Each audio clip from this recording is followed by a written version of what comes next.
Burung kuntul ya? Tahu apa namanya? Para petani desa Ewonokerto, Kecamatan Tugomulyo, Kabupaten Musirawas, kini mulai dihantui serangan hama tikus seiring memasuki masa tanam padi tahun 2021. Banyaknya tikus di areal persawahan tersebut saat musim tanam membuat petani merugi karena tanaman padi mereka rusak hingga menyebabkan gagal panen. Sutardi, salah satu petani, mengatakan serangan tikus menyebabkan sebagian besar lahan persawahan di kawasan tersebut hanya bisa digarap 2 kali dalam setahun. Hal ini dilakukan untuk menghindari kerugian yang cukup besar akibat gagal panen.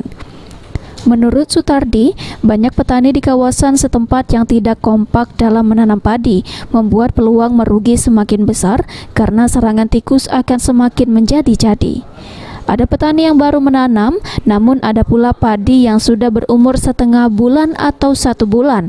Bahkan terdapat pula padi yang lebih dulu ditanam, kini habis akibat diserang hama tikus. Rata-rata kan setahun tuh 2 kali. Oh, bukan setahun 3 kali, Pak? Susah wong sini, Mbak. Oh, susahnya, Pak? Piye? Susahnya itu udah kompak istilahnya. Ya tahu sendiri, Mbak, kan. Inilah hijau. Inilah baru tanam. Seharusnya kan serempak istilahnya, Pak. Oh, Sini sama tikus banyak. Oh, di sini banyak hama tikus. Iya. Kalau Mas tidak percaya, nah yang pinggir jalan tuh tanam duluan habis itu.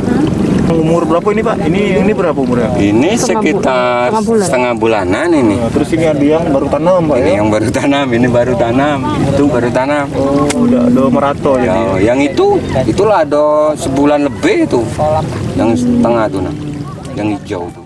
Untuk mengantisipasi serangan hama tikus, petani membuat pagar keliling dan juga obat pembasmi. Namun itu membutuhkan biaya tambahan. Sementara untuk membeli pupuk saja para petani sudah mengalami kesulitan, terlebih kini harganya juga naik. Tri Hajaria, Pol TV.